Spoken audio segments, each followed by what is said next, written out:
السلام عليكم. magacaygu waa xasan maxamed. waxaan warbixin kooban inooga soo diyaariyay bulshada muslimiinta ee ku nool Faransiiska. waxaa muhiim ah inaan wax ka ogaano walaaladeena muslimiinta ee ku nool dalka Faransiiska.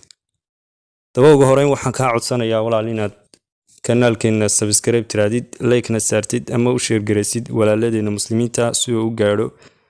soo dhawaada walaalayaal. wadanka Faransiiska waxaa ku nool dad tiradoodu gaarayso malaayiin oo muslim ah.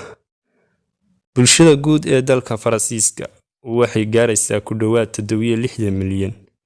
muslimiinta dalkaas ku nool ayaana lagu qiyaasay 6 milyan oo u dhiganta 9% oo ka mid ah shacabka guud ee dalkaas. sida lagu ogaaday cilmi baaris la sameeyay sanadkii 2017 diinta Islaamka waa midda labaad ee ugu weyn ee ku xigta Masiixiyadda. sida lagu xusay warbixino hore loo soo saaray, bulshada muslimiinta ee ku nool Faransiiska waa kuwa ugu badan galbeedka qaaradda Yurub. dadkaas badankooda ilaa 7% waxay asal ahaan ka soo jeedaan galbeedka Afrika, gaar ahaan dalalkii uu Faransiisku gumeystay ee Algeria, Morocco iyo Tunisia. sidoo kale waxaa dhowaan ku sii badanayay muslimiinta ka soo jeeda bariga dhexe.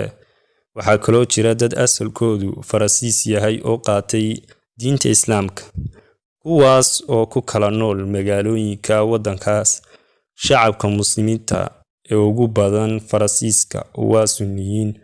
tirada dadka salaadaha u aada masaajidada waxay sare uga kacday 23% sanadkii 2008 marka la barbar dhigo 1994 oo ay ahayd 6%, sida ay sheegtay hay-adda kormeerka sameysa oo Faransiiska ka howlgasha.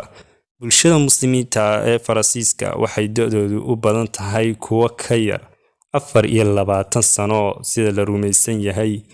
xog sax ah in laga helo way adag tahay maadaama Faransiisku uu arrimaha diinta iyo jinsiyadda u arko arrimo shakhsi ah oo u gaar ah qofka.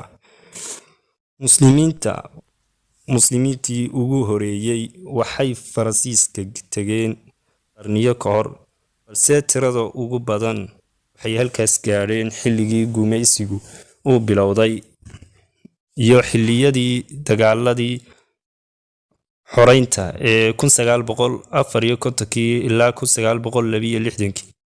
magaalooyinka ay ku nool yihiin muslimiinta ugu badan waxay kala yihiin Paris, Marseille, Lyon iyo deegaanada ku xeeran. Faransiisku waxa uu ka mid yahay wadamada kala saara arrimaha diinta la xiriira iyo arrimaha dowladda iyo bulshada, balse waxaa hore loogu eedeeyay in shacabka muslimiinta ay yihiin kuwa si baan u saameysay shaqo la'aanta, ayna ku nool yihiin xaafadaha saboolka.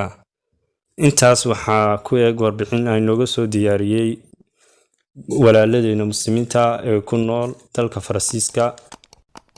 si ay u gaadho walaaladeena kale ee mowduucan aanu gaadhin, waxaan ka codsanayaa inaad share gareysid mowduucan, like na saartid. السلام عليكم ورحمة الله وبركاته.